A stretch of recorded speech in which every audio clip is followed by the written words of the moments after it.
अस्सलामु अलैकुम वरहमतुल्लाहि वबरकातुहू। मेरे मोहतरम नाज़रीन किराम, किताब व हिकमत के प्लेटफार्म पर आज आपके सामने मर्दों के लिए एक कामयाब नुस्खा लेकर आया हूँ। तो अशारतन मैं इस नुस्खे के फ़ायदे आपके सामने रखूँगा। इंशाअल्लाह ताला आपको सारा पता चल जाएगा कि ये कितना ही कामयाब और बेहतरीन नुस्खा है।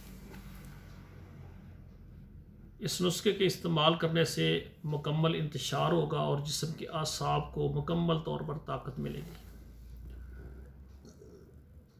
नुस्खा नोट फरमाएँ।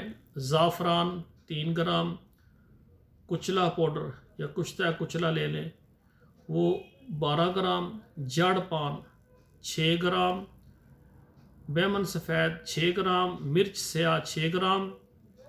ये जो है ना 5 चीज़ें हैं।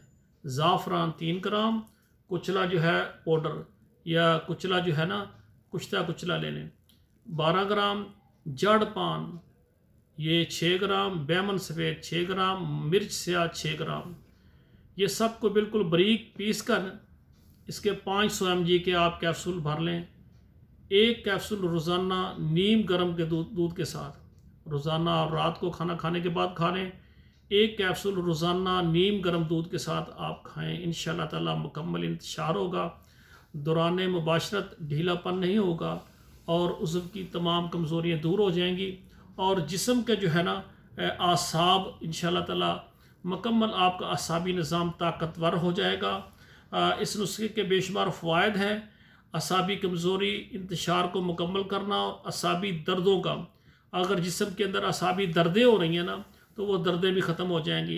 लेकिन एक बात यह है कि शुगर वाले लोग इसको इस्तेमाल कर सकते हैं, लेकिन जिन भाइयों का ब्लड प्रेशर हाई होता है वो इस नुस्खे को इस्तेमाल ना करें। जिनका ब्लड प्रेशर हाई नहीं है, नॉर्मल है, वो इसको बनाएं और इस्तेमाल करें। इंशाअल्लाह ताला मर्द को ये तकरीबन आप 20-21 दिन खा लें।